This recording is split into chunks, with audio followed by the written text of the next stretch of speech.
아멘. 할렐루야. 우리에게 새 날을 주시고 새 생명을 주시고 또 거룩한 성을 주신 우리 하나님을 찬양하며 예배합니다. 이사야 40장 31절에 따라서 하십니다. 오직 여호와를 앙망하는 자는 새 힘을 얻으리니. 올 한 해 여호와를 앙망하심으로 날마다 새 힘과 새 영을 얻으시기를 주의 이름으로 축복합니다. 자, 히브리서 5장 전체 말씀은 대제사장이신 예수 그리스도에 관한 말씀입니다. 자, 우리가 이 본장을 좀 잘 이해하려면 구약에 이 제사장의 직분은 어떤 직분이냐 기본적으로 좀 아는 게 좋습니다. 그래야 오늘 5장 말씀도 우리에게 더 잘 열리는데요. 자, 첫 번째, 예물과 제사를 드리는 직분입니다. 제사장의 첫 번째 직무는 하나님 앞에 이 제물을 올려드리고 그리고 제사를 집도하는 것, 이게 제사장의 첫 번째 직무입니다. 자, 두 번째는 향을 사르는 직분입니다. 이 향은 지성소의 사역을 말하는데요. 지성소 안에 이제 이 향연이 있습니다. 향연을 하나님 앞에 올라갈 수 있도록 그렇게 향연을 사르고, 그 다음에 등불을 켜고 성소 안에 등불이 꺼지지 않도록. 그래서 이 제사장의 직무는 이 직무를 성소의 직무라고 그러죠. 그래서 이 지성소는 오직 제사장만 들어갈 수가 있습니다. 그래서 성소에 들어가서 이제 향을 사르고 그리고 등불에 불을 켜는 레위기법에 의하면은 제단에 불이 꺼지지 않도록 그렇게 항상 등불을 간수하라, 불을 지피고 그 불이 꺼지지 않도록 지키라라고 하는 사역을 말합니다. 네 번째, 율법을 가르치는 사역입니다. 하나님의 백성들에게 주의 말씀을 잘 이렇게 불어서 가르치는 사역. 그리고 이제 다섯 번째, 백성을 판단하는 일을 돕도록 하는 사역이 바로 구약의 제사장적 직분의 사역인데요. 자, 두 번째, 자격입니다. 누가 그럼 제사장이 될 수가 있느냐? 이 직분의 자격. 우리가 세상에 많은 직분들이 있습니다. 그 직분들은 필요와 기능에 따라서 때로는 사람이 세우기도 하고 또 이렇게 그 직을 만들기도 하는데요. 그런데 이 제사장의 직분만은 본질은 하나님이 콜링하시고 하나님이 세우십니다. 이게 이제 이 본질입니다. 그래서 제사장 직분은 내가 되고 싶다고 되는 것도 아니요, 그리고 내가 하기 싫다고 하지 않는 그런 세상적인 직분이 아닌 것을, 다른 직분은 우리가 기호에 따라 내 의지에 따라 또 내가 될 수도 있고 또 할 수도 있습니다. 하다가 관둘 수도 있고. 그러나 하나님의 직분은, 제사 직분은 그럴 수가 없다라는 것을 그렇게 알려주고 있습니다. 민수기 3장 10절입니다. 다 같이 한번 합독합니다. 너는 아론과 그의 아들들을 세워 제사장 직무를 행하게 하라. 외인이 가까이 하면 죽임을 당할 것이니라 그랬습니다. 초반절에 보면 아론과 그의 아들들을 세워 제사장 직무를 하게 하라 그러셨습니다. 이는 하나님이 세우신다라는 것을 의미하고 있는데요. 물론 이제 아무리 아론의 후손이라고 할지라도 제사장의 자격이 없다면 하나님이 가만히 지켜보시다가 하나님이 콜링하시는데, 근데 콜링의 부름에 대한 순종과 성실과 성직의 사명을 가지고 그 직분을 잘 감당하려고 애를 쓰고 몸부림치면 하나님께서 긍휼의 은총을 베풀어 주셔서 그 직무를 계속하게 하지만, 그러나 이제 방종하거나 그 직무를 귀하게 여기지 않거나 성실하게 하지 않으면 하나님은 이제 그 직무를 폐하시고, 하나님이 아론의 후손이 아니라고 할지라도 하나님이 세우시는데, 그렇게 해서 대표적으로 세움받은 사람이 바로 사무엘이죠. 중요한 것은 제사장 직분은 하나님이 세우신다라는 거예요. 그래서 이것을 제사장들은 늘 가슴에 기억하고 그 직분을 감당해야 할 것입니다. 자, 히브리서 기자도 이렇게 증언합니다. 히브리서 5장 4절, 오늘 우리가 봉독했던 말씀 중에 이 존귀는 제사장 직분을 말합니다. 제사장 직분이 뭐 일을 잘해서 세상적인 권세가 있어서 존귀하다고 말하는 거 아닙니다. 어떤 그런 세상적인 의미가 아니라 성직이기 때문에, 하나님 일을 하기 때문에 하나님은 존귀하다고 말씀하신 거예요. 세상에는 직급에 따라서, 또 이렇게 권세에 따라서, 위치에 따라서 그 직분의 높낮이를 정하지만 하나님의 직분은 그런 게 없습니다. 하나님 일을 하기에 하나님은 존귀하다고 그러신 거예요. 그래서 이 존귀는 아무도 뭐 하지 못하고 스스로 취하지 못하고, 그러니까 내가 되고 싶다고 되는 게 아니고 사람이 이렇게 너 해 그렇게 해서 되는 것도 아니라는 것이죠. 그래서 오직 누구와 같이? 아론과 같이. 하나님은 처음에 아론을 세우실 때 이제 아론의 그 자손들이 제사장이 될 수 있도록 성계라고 하셨습니다. 이건 세습이 아니라 성계입니다. 그래서 세상이 세속화되면서 그 세속화의 사상이 교회 안에 들어와서 소위 이제 세습 논란을 가지고 세상 사람들이 교회를 많이 종교하는데, 우리 믿는 사람들이 오늘 11절부터 14절까지 하나님을 믿는 사람이 우리가 이제 믿음에 성장하고 선생이 되어야 할 터인데, 어린아이로 머물지 말라 하신 말씀도 사실은 이 세습이라는 용어가 들어왔을 때에 우리 그리스도인들은 잘 분별해야 됩니다. 세습과 성계. 가령 목사님의 자제분 중에 제사장적 또 성직자로서의 자격이 있으면 그거는 당연히 그거는 주의 종으로서 그 직임을 성기하고, 또 아버님이 섬기던 교회에서 자격이 되면 그 교회에서 섬길 수 있는 거예요. 왜? 그거는 성계니까. 네. 그러나 아무리 그 목사님의 자제라고 할지라도 그 교회에서 섬길 만한 그릇이 안 되면 그거는 하나님이 폐하시는 거니까 또 그것 때문에 할 수는 없는 거죠.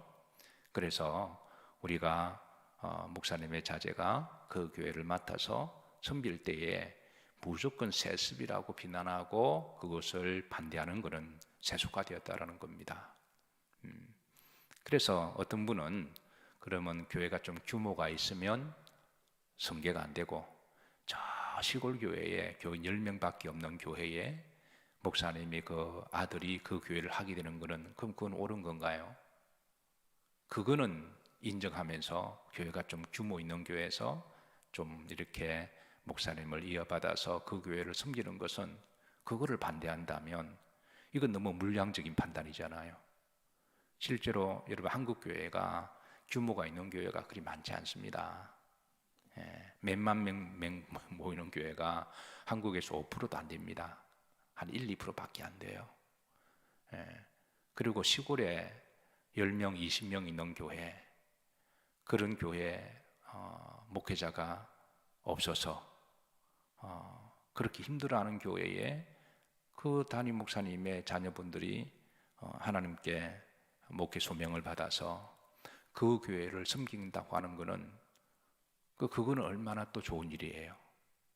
그래서 우리 한국 교회가 자꾸 세습이라고 하는 프레임에 빠져가지고 이걸 무조건 반대하는 것도, 그것도 세속화된 거죠. 중요한 것은 하나님의 콜링을 받았느냐. 목사님의 자제라고 할지라도 하나님의 콜링을 받았다면 목사님을 이어서 그 교회 섬기는 게 또 얼마나 좋고 복된 거예요. 얼마나 그것도 좋은 전통입니까? 그러나 아무리 능력이 있고 설교 잘하고 막 해도 하나님의 콜링 없다면 그런 그 교회를 섬길 수가 없는 거예요. 그래서 기준이 우리가 하나님의 말씀에 두어야지, 자꾸 세상 사람들이 만들어놓은 프레임에 빠져서 교회 다니는 사람들조차도 이제 이게 세습 논쟁에 빠져서 교회를 비난하고 비판하는 것은, 그거는 성경도 모르고 그거는 하나님 뜻도 모르는 일인 거죠. 그래서 오늘 본문에 보시면 중요한 것은 이 제사장의 직분은 누가 세우신다? 하나님이 세우신다. 하나님이 세우신다. 이게 이제 본질입니다. 이게 메시지 본질입니다. 자, 이런 전의를 가지고 오늘 5장 1절 이하로 말씀으로 여러분을 인도합니다. 5장 1절 다 같이 합독합니다. 대제사장마다 사람 가운데서 택한 자이므로 하나님께 속한 일에 사람을 위하여 예물과 속지 않은 제사를 드리게 하나니, 이 전반절에 보시면 대제사장마다 사람 가운데 택한 자이므로, 이 말은 아론 이후로 아론의 후손들이 그 중에 대제사장이 된다라는 말씀이에요. 아론 이후로 아론의 후손들만 성계를 받아 이제 대제사장이 될 수가 있다라는 말씀이고, 중반절에 예물과 속지 않은 제사를 드리게 하나니, 그러니까 제사장의 제일 중요한 본질적인, 하나님 제사장 왜 세우냐, 제사장을 왜 세우냐, 첫 번째가 하나님께 제사하는 일입니다.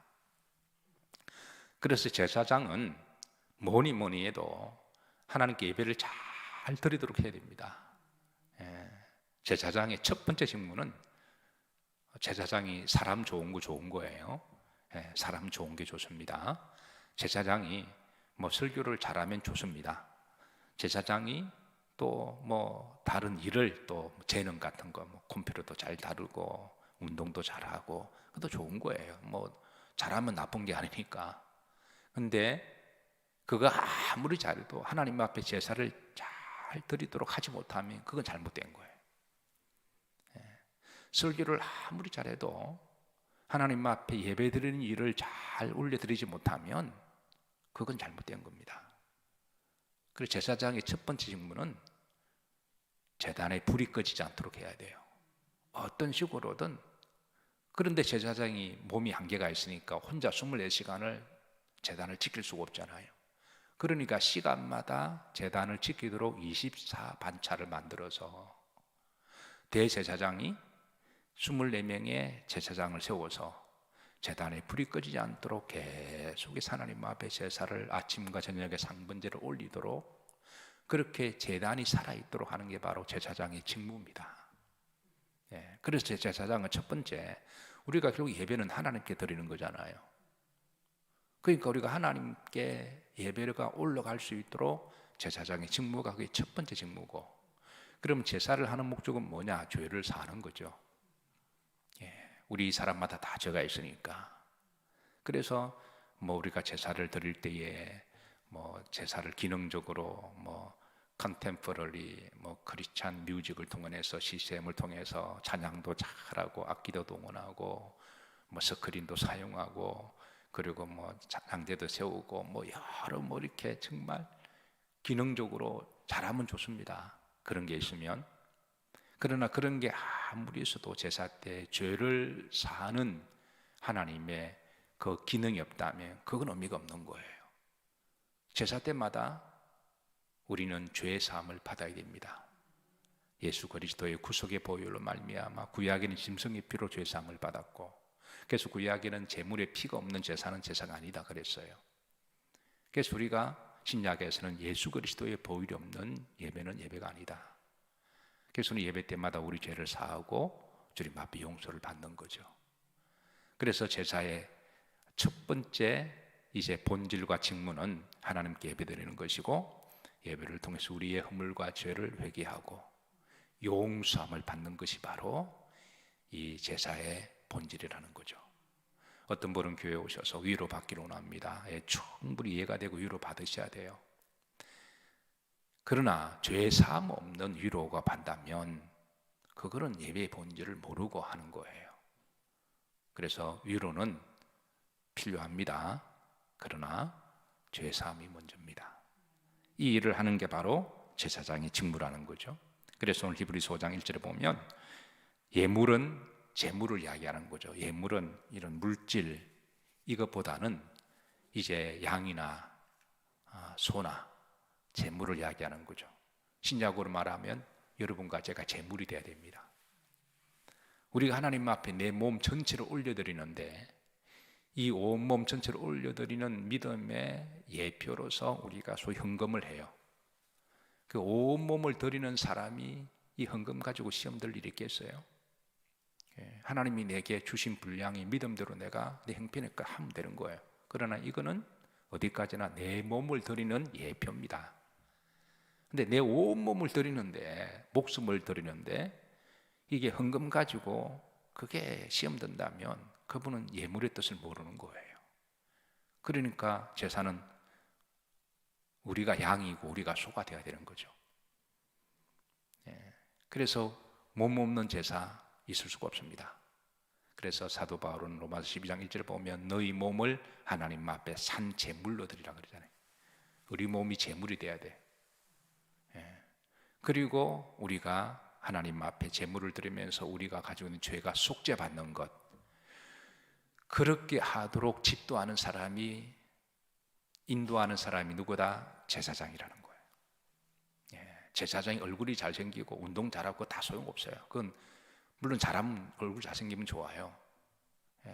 뭐 세련되고 멋있고 뭐 다 좋습니다. 뭐 나쁜 건 아니니까. 그러나 본질을 알고 해야 된다는 거예요. 자, 2절입니다. 그가 뭐하고 무혹된 자를 무식하고 미혹된 자를. 무식은 뭐 공부를 못하거나 머리가 나쁘다는 말이 아니라 죄에 대해서 무지한 자를 이야기합니다. 무식한 자. 우리는 죄에 대해서 너무 무식해요. 그리고 미혹된 자. 우리는 죄에 대해서 너무나 미혹을 잘 당합니다. 시험도 잘 당하고 잘 넘어지고 잘 쓰러지고 교만하고 하나님을 떠나고. 이건 한마디로 원죄를 가지고 있는 자를 이야기를 하는 거죠.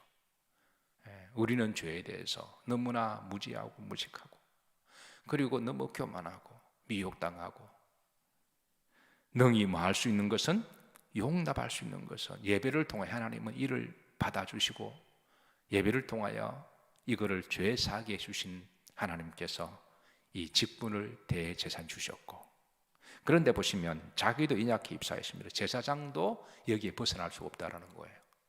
제사장도 하나님 앞에 제사를 인도하고 집도를 하고 죄를 사하는 그 성직을 하기는 하지만, 제사장 너도 죄인이다. 제사장도 죄인임을, 제사장도 죄인임을 이거 스스로 인식하게 하고, 제사장도 하나님 앞에 죄 사함의 예배를 드려야 되고 죄 사함을 받아야 한다. 제사장이 죄가 없기 때문에, 의롭기 때문에, 완벽하기 때문에 제사를 집도하고 죄를 사해 주는 게 아니라, 그런 하나님의 귀한 직분이기 때문에 그걸 해야 되는 것이고, 그러나 제사장도 그렇게 하면서 하나님 나도 죄인입니다. 나도 대속을 받아야 됩니다. 제사장도 인약하고 실수를 하잖아요. 그래서 너무 지나치게 제사장들이, 주의 종들이 자기를 완벽하게 의인화시키는 것도 성경적이지 않습니다. 그렇다고 제사장이 너무 또 이렇게 자기를 세상 사람들처럼 하는 것도 바람직하지 않아요. 그 경계선에서 연약함을 인정하면서, 그리고 성직의 직분을 잘 감당하기 위해서 제사장으로 살려고 애를 쓰는 그 경계선, 그거를 지키는 게 중요한 거죠. 그래서 가끔 보면 어떤 분은 그래요. 너무 자신은 성직자로서 완벽하게 뭐 이렇게 포장하는 것도 참 그것도 문제다. 제사장도 죄인이고 연약한 부분이 있잖아요. 그 부분을 하나님 앞에 솔직히 인정하고, 실수가 잘못했으면 제가 실수했습니다. 하나님 제가 부족했습니다. 나를 긍휼히 여겨주시고 나를 용서해 주세요 라고 그렇게 고백하고, 또 안 그러려고 애를 쓰면 되는 거죠.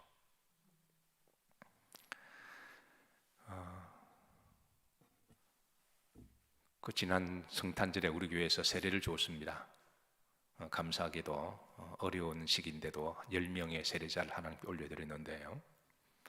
사실 목사가 앞에서 이렇게 예배를 인도하고 하다 보면 성도들의 눈이 수백 개가, 한 사람이 두 개씩이니까 이렇게 수백 개가 나를 쳐다보기도 하고, 또 그게 모든 사역을 또 이게 복합적이다 보니까 어떨 때는 정신이 없어요. 그러다 보니까 가끔 저도 실수와 부족할 때가 많이 있는데요. 그 제가 세례를 줄 때, 영아 세례를, 유아 세례를 줄 때 아이에게 줘야 되는데 제가 그 부모에게 줬다는 거예요. 내 기억으로는 아이에게 준 것 같은데 내가 그 부모에게 줬다라는 거예요. 저도 정신이 없었던 거죠. 교회 행사들이 많고 이렇게 또 앞에서 하다 보니까. 그래서 아침에 직원 예배를 이제 며칠 있다가 드리는데 그 신방전도사님이 저보고 목사님 아이에게 세례를 주지 않고 부모에게 줬다는 거예요. 내가 그랬나? 근데 이제 세례를 줄 때 내가 보통 부모도 그 자신의 육신의 부모도 제사장이니까 그래서 그 자기 아이에게 머리에 같이 손을 넣도록 내가 유도하기는 해요. 세례할 때 부모도 손을 올리라고. 아마 그러는 과정 중에 나는 아이에게 한다고 했는데 그 아버지에게 머리에 손을 넣고 세례한 거예요. 그래서 아침에 보고 나니까 머리가 새해지는 거예요. 내가 실수했다. 내가 잘못했구나. 내가 정신이 없었구나.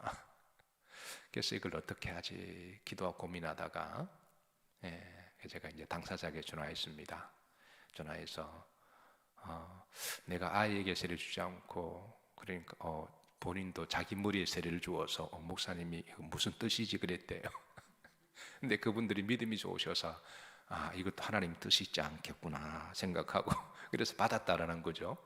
그 순간에 목사님 내가 아닙니다 아이입니다 이랬으면 내가 이렇게 했을 텐데 그래서 제가 그 이제 할머니하고 당사자 아버지에게 전화해서 제가 실수했습니다. 제가 정신이 없어서 그래서 내가 잘못했습니다. 그래서 주일날 다시 세례하도록 하겠습니다.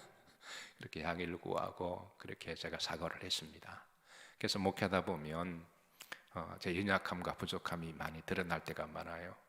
그런데 우리 영일교회 성도들이 참 고맙고 감사한 것은 목사가 부족하고 좀 무식해도 이해해 주시고 또 기도해 주셔서 감사를 드립니다. 왜 아멘들 안 하세요? 앞으로도 제가 부족한 부분 보이면 여러분 그렇게 이해해 주시고 기도해 주시기를 바랍니다. 그래서 이게 보시면 무식하고 미혹된 자, 지도 무식하다. 그 제사장도 무식하다. 제사장도 미혹됐다. 이걸 정당하려는 건 아니지만 무식하지 않으려고 미혹당하지 않으려고 정신 똑바로 차리고 열심히 하려고 하지만 그래도 하다 보면 그럴 수 있잖아요. 하나님이 그 부분 이해하시니까 그래서 제사장 이 부분도 하나님 뜻을 고백하고 연약하고 겸손하게 주신 사명 잘 감당하면 되는 거죠. 그래서 지금 그 말씀하시는 거예요. 제사장도 구약에는 이제 그 성의를 제복을 입었습니다. 그 제복이 화려해요. 이렇게 에봇도 달고 보석도 달고 이렇게 굉장히 멋있는 옷이는 하지만 여러분 목사가 때로는 가운이나 옷을 잘 차려입고 강단했으면 때로는 좀 멋있게 보이나요? 안 그런가요? 그래도 부족한 사람입니다. 그건 직분 때문에 하는 것이지. 그래서 부족하다. 자,